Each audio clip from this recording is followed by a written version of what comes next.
La activación de este complemento se va a dar de la siguiente manera. En la interacción de un anticuerpo con un antígeno, inicia una vía clásica de activación del complemento. Esta cascada bioquímica de enzimas y fragmentos proteicos pues va a facilitar la destrucción de microbios por parte del complejo de ataque a la membrana. Esta destrucción de la vía clásica, en la vía clásica se produce mediante el aumento de la opsonización a través de la unión C3b a las superficies microbianas y mediante la producción de anafilotoxinas C3a, C5a y C4a. Esta cascada comienza con la activación del componente C1 y va a estar pues como justo caracterizada por dos periodos, que sería la activación del C1 y un periodo B, que sería la producción de la convertasa de C3. En el periodo del C1 vamos a tener que la unión del anticuerpo IgM o IgG hacia un antígeno va a provocar un cambio conformacional en su región Fc de la molécula de inmunoglobulina. Como pudimos ver en la imagen anterior, pues eran como las partes de abajo, que era la porción Fc, que es cristalina, o la Fb. Entonces, va a provocar un cambio en la región Fc y este cambio va a permitir la unión del primer componente de la vía clásica, que sería C1Q, con, cada cabeza de C1Q se puede unir hacia un dominio CH2 en la porción Fc, que sería la cristalina, de la molécula del anticuerpo, en este caso la inmunoglobulina. Tras unirse a la inmunoglobulina, que ya pasaría a llamarse anticuerpo, el C1Q experimenta un cambio conformacional que da origen a la unión secuencial y a la activación de las proteasas de serina C1R y C1S. El complejo C1QRS también tiene actividad enzimática tanto para C4 como para C2, lo cual pues va a indicar con una barra horizontal, se va a indicar con una barra horizontal, ya sea C1QRS con la bandita hacia arriba, superior a QRS, o C1S solamente con la bandita sobre la S. El segundo periodo, que va a ser un periodo de producción de la convertasa de C3, es cuando la activación de C1QRS conduce a la fragmentación rápida y a la activación de los componentes C4, C2 y C3. De hecho, las vías de activación del complemento, tanto la clásica como la de las lectinas de unión amanosas, que serían las MBL, son idénticas en cuanto a la fragmentación y activación de C4, C2 y C3. Pues dentro de las la activación del complemento, pues vamos a tener también pues características como era la FC, la FD, la FD con la apóstrofe y la FA 1-2. La FC habíamos comentado que pues es el fragmento constante cristalizable producido por la fragmentación de la molécula con la papaína. Y también vamos a tener que FD sola es la porción de cadena pesada que sería BH1 y CH1 de un FA. Y FD con un apóstrofe va a ser la porción de la cadena pesada BH1 y CH1 de un FA. Esta apóstrofe, esta comilla, denota aminoácidos extra debido a un sitio de fragmentación por la pepsina. Y por último, Fab va a ser esta molécula dimérica producida por una fragmentación en la cual la pepsina actúa como mediador. A partir de un monómero de inmunoglobulina se generará un único fragmento Fab que contiene dos segmentos, BH1 y CH1. Ambos van a estar unidos por puentes de disulfuro. Los tipos de inmunoglobulinas, que también pueden ser conocidos como anticuerpos o isotipos, van a estar estos van a ser de las cadenas pesadas, que recordemos que eran mu, gamma, delta, alfa y epsilon. Van a determinar el isotipo clase de inmunoglobulinas, que van a ser las IgM, IgB, IgG, IgA e IgE. Normalmente los seres humanos producen los 5 isotipos de inmunoglobulinas, pero de los dos isotipos de las cadenas ligeras, un linfocito B determinado solo producirá cadenas ya sean o lambda o mu. Nunca va a producir las dos. Los linfocitos B pues van a expresar los monómeros de inmunoglobulina en la superficie como si fueran, como receptores específicos del epítopo. Estos linfocitos B solo producen y exponen su isotipo, con la excepción de que los linfocitos B no estimulados van a expresar IgM e IgD. Cuando se secretan a los líquidos corporales, las IgG e IgE solubles se mantienen monoméricas y la IgM soluble forma un pentámero y la IgA soluble puede encontrarse en forma monomérica o dimérica. Comenzaríamos con las IgM, que son las que se encuentran hasta arriba de nuestra imagen. Estas se encuentran ya sea como un monómero unido a la superficie celular o como un pentámero secretado con 10 cadenas H y L unidas por puentes de disulfuro y una cadena J, que es como una cadena de unión. La mayoría de los linfocitos B exponen IgM en su superficie. En general, la IgM es la primera inmunoglobulina que se forma después de la estimulación antigénica. Además, la IgM es eficaz tanto en la inmovilización del antígeno, que sería la aglutinación, como en la activación de la vía clásica del complemento. Después vamos a tener a las IgG, que serían las siguientes en nuestra imagen.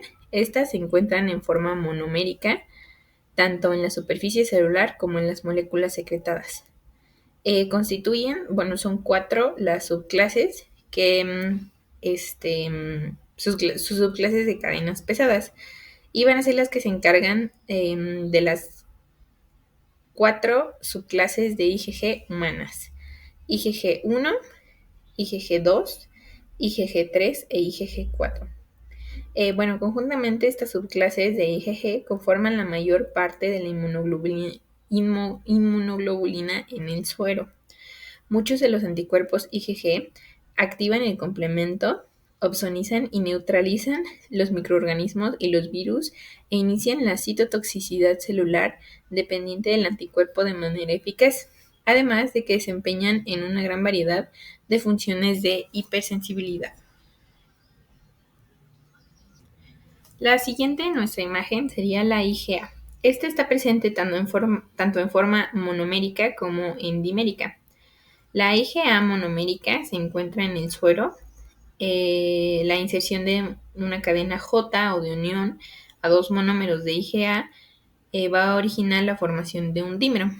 Además, las células epiteliales utilizan un receptor especializado para transportar el dímero de IgA hacia las superficies mucosas.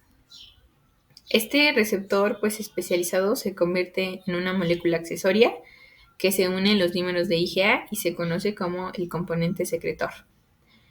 Las dos isoformas de IgA ejercen funciones ligeramente diferentes, mientras que la IgA1 predomina en el suero y en las secreciones por encima del diafragma.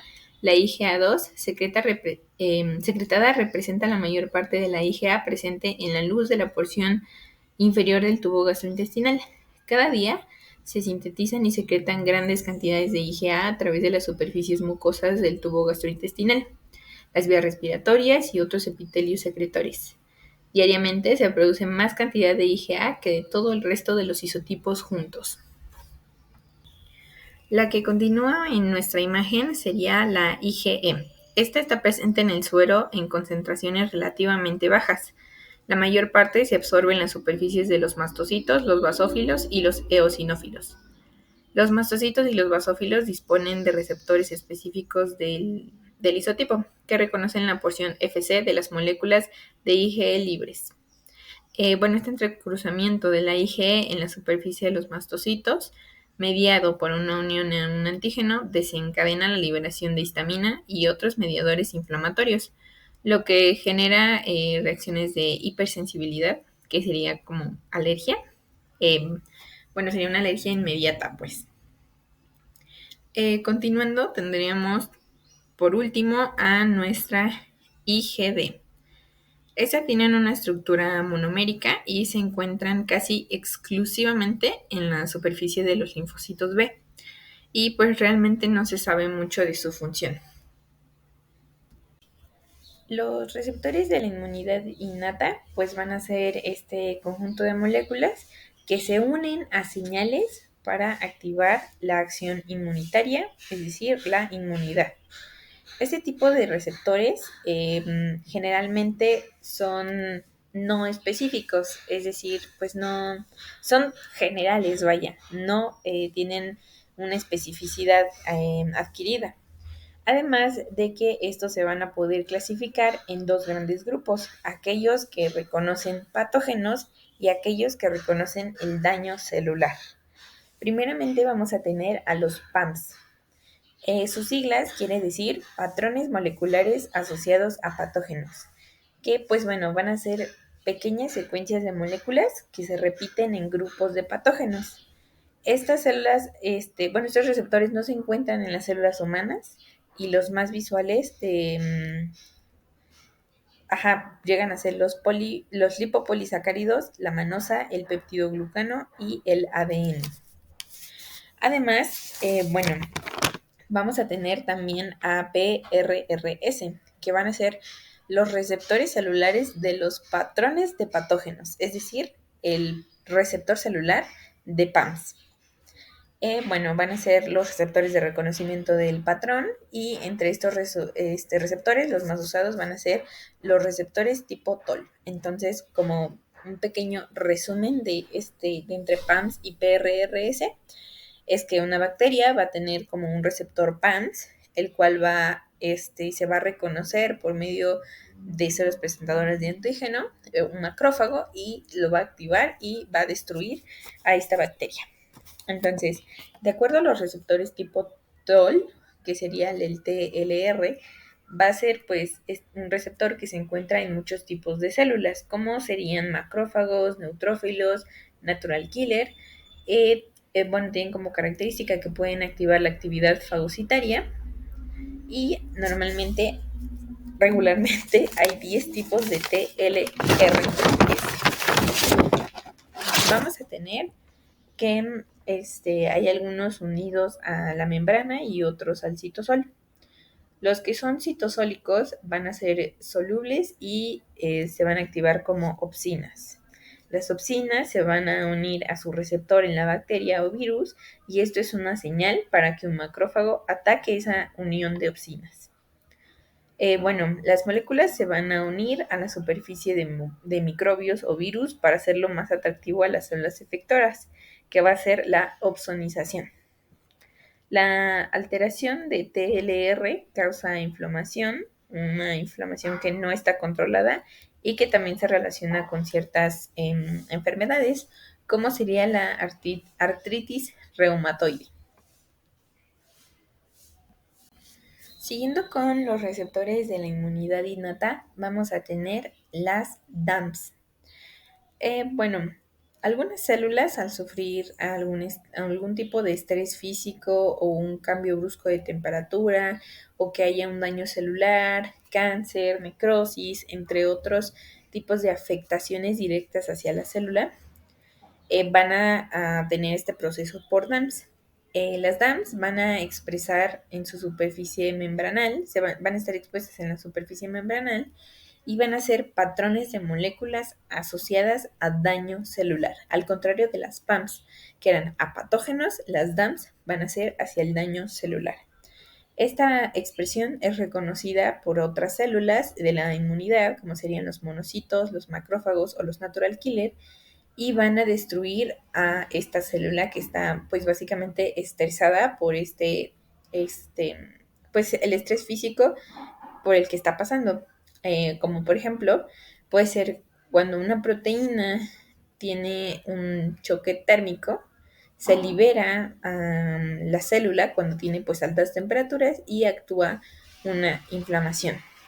Entonces, estas DAMPs van a estar expresadas en la superficie de la célula, como lo podemos ver en la imagen, y van a activar a otras células, como lo dice ahí, que serían los macrófagos, para dar muerte a esa célula o dar una respuesta, como en este caso sería una respuesta a la inflamación. Una respuesta a la inflamación. Los siguientes receptores de la inmunidad innata vamos a tener también a los NOT, N-O-T. Estos van a ser receptores de dominio de oligomerización, de unión a nucleótidos, y pues bueno, es un tipo de receptor de patrones de patógenos, como el PAMS. Van a ser expresados en el citosol y va a identificar los patrones que se escaparán de los receptores tipo TOL. Entonces, bueno, los TOL también pueden ser conocidos como receptores repetidos, ricos en leucina, de unión a nucleótidos. Pero bueno, estos receptores NOD son intracelulares y van a activar el inflamasoma, que pues bueno, va a ser para la reacción inflamatoria. También vamos a tener a los NFKB, que va a ser el factor nuclear potenciador de las cadenas ligeras. Es un complejo proteico que controla la transcripción de ADN, además de que se activa por estrés celular, citoquinas y rayos UV. Bueno, la función de este básicamente es regular la respuesta inmune. Este factor va a entrar al núcleo y activa genes para producir inmunoglobulinas en las células B.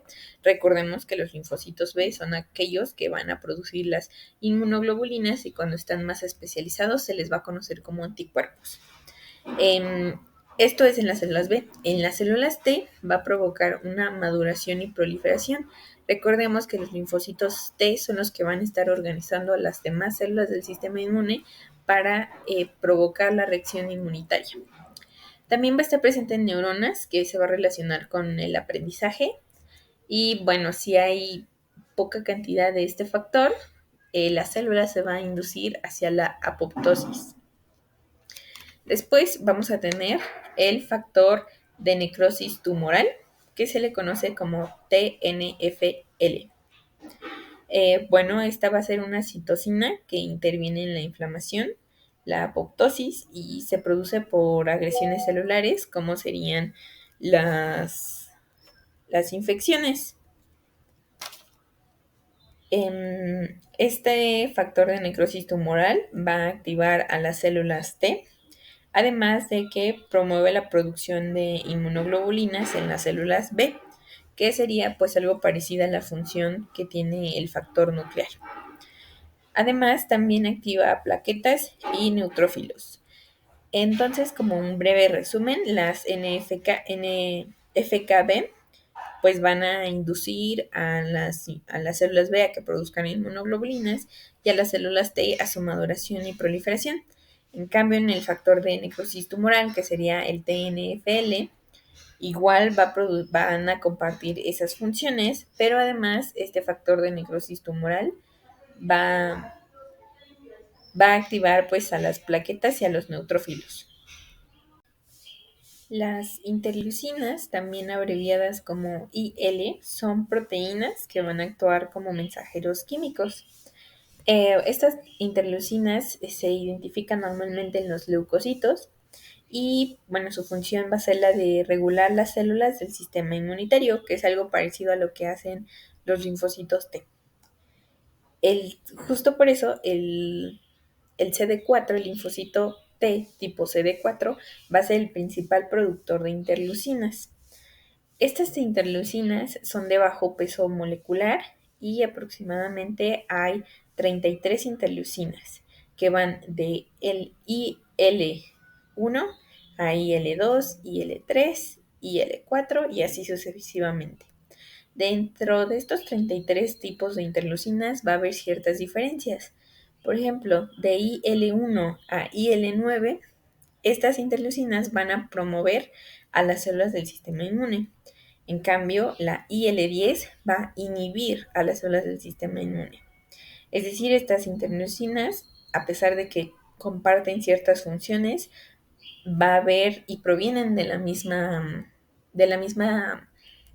diferenciación de CD4, van a tener ciertas comparaciones, como lo acabamos de mencionar. Va a haber unas que van a promover la organización o el allanamiento de las células del sistema inmune, y hay otras que van a inhibirlas. Bueno, ahora vamos a hablar sobre la fagocitosis. La fagocitosis viene del griego phagein, que significa comer, y kitos, que significa célula. En conjunto, pues va a conformar la palabra fagocitosis, que significa pues comer células. Eh, Esta fagocitosis es una parte importante del sistema inmune innato. Su función pues va a ser captar y eliminar elementos nocivos para las células, para el organismo, y de alguna manera pues mantener la homeostasis. Las principales células fagocitarias van a ser las dendritas, los macrófagos y los neutrófilos. Como habíamos mencionado antes en las células del sistema inmune, vamos a tener que los neutrófilos van a ser los primeros en activarse ante una infección. Se maduran en 7 días, pero pueden liberarse, pueden tener una liberación en 48 horas. Estos neutrófilos presentan varios tipos de gránulos. Pueden tener gránulos ya sea primarios, secundarios, o pueden ser también terciarios. Los gránulos primarios de los neutrófilos van a ser mieloperoxidasas, lisosomas y elastasas. Los secundarios van a ser la lactoferrina, los lisosomas y las colagenasas. Y por último, los gránulos terciarios de los neutrófilos van a ser las velatinasas. Los neutrófilos producen citocinas, interleucinas, TGF y TNF. TGF y TNF. Estos neutrófilos tienen una vida corta de 4 a 5 días y, pues bueno, para el proceso de la fagocitosis y la acción de los neutrófilos, la apoptosis se inicia primero y luego la fagocitosis. Si en la apoptosis se acumulan muchas células muertas, es cuando se va a producir la pus. Esto solamente es mencionando a los neutrófilos, pero como habíamos dicho, también va a haber macrófagos, que era algo de lo que estábamos comentando en la diapositiva pasada sobre su función fagocitaria. Los pasos para el proceso de fagocitosis van a ser 3: la quimiotaxis, el reconocimiento, y por último vamos a tener a la endocitosis. La quimiotaxis va a corresponder a aquella movilización de las células a lo largo de un gradiente de concentración. Lo que significa este gradiente de concentración es que va a pasar de donde hay más concentración hacia una menor concentración, ya sea el cambio de iones o de moléculas, el que se va a mover de donde hay más hacia donde hay menos. Este gradiente de concentración va a estar dado por factores quimioatrayentes que van a provenir de patógenos o de células o de zonas lesionadas. Estos quimioatrayentes se pueden dividir en dos: los quimioatrayentes exógenos y los endógenos. Los exógenos van a constituir a la LPS y a las toxinas, y los endógenos van a constituir a la fibrina. La quimiotaxis va a estar caracterizada por receptores activados. Estos van a activar la glucólisis y también al citoesqueleto, además del calcio. Este movimiento tanto de iones como de organelas va a hacer que se provoquen movimientos en la célula, tanto extracelular como intracelularmente. El desplazamiento de esta célula puede ser a través de tejidos o de sangre. El siguiente paso para el proceso de fagocitosis va a ser el reconocimiento. Es en el que las células utilizan receptores, como lo serán PAMs y DAMs. Recordemos que PAMs era un patrón de reconocimiento de patógenos y DAMs era un patrón de reconocimiento hacia las células dañadas, hacia el daño celular, ante una situación de estrés celular. Bueno, entonces el reconocimiento va a tener este tipo de receptores para reconocer al antígeno, o por opsonización, va a ser la molécula del sistema inmune que se une al patógeno, lo va a poder reconocer. Entonces el reconocimiento puede ser tanto por receptores o por moléculas del sistema inmune que reconozcan a dicho patógeno. Y por último va a ser la endocitosis. La endocitosis es cuando se ocupan los receptores que están en la membrana de la célula y se va a provocar, se va a inducir la activación de la endocitosis, que va a emitir prolongaciones celulares llamadas pseudopodas que van a rodear a la partícula extraña, en este caso el antígeno, y se va a formar un fagosoma, que va a ser como justo una vesícula que va a contener al antígeno. Entonces, en este fagosoma se van a unir con lisosomas. Va a haber una unión del fagosoma con lisosomas que van a estar llenos de enzimas que van a destruir la partícula extraña, en este caso el antígeno. Esta lisis hace producir a las células citocinas como NFKB, de la que ya habíamos mencionado, que va a activar a más células. Al unirse el fagosoma con el lisosoma, forma el fagolisosoma, que suena pues un poco lógico, pero va a ser la manera en la que se va a ir trasladando ese antígeno por dentro de la célula, mientras al mismo tiempo se va diluyendo, se va destruyendo por la actividad enzimática que tienen las lisosomas. Bueno, las enzimas que contienen aquellos lisosomas. La fagocitosis fallida es cuando el macrófago, una célula del sistema inmune, no es capaz de eliminar el antígeno en su interior. Lo que sucede es que la célula se daña por la cantidad continua de emisión de enzimas, de NOS y ROS. Recordemos que era una por oxigenación, en NOS era por oxigenación. Entonces la célula se convierte en una célula multinucleada, donde varios fagocitos se unieron y perdieron la membrana en el intento de destruir a la partícula. Pues al resultado de esto se le va a conocer como un granuloma. Entonces, básicamente va a ser pasar de un fagocito a un fagolisosoma, y con la acción de las enzimas se va a perder completamente la membrana y va a quedar un granuloma en el que se van a unir varios fagocitos para destruir la partícula, y queda pues más o menos como lo vemos en las imágenes, pues es una célula ya multinucleada por la cantidad de fagocitos que entraron a ella en su intento de destruir al antígeno.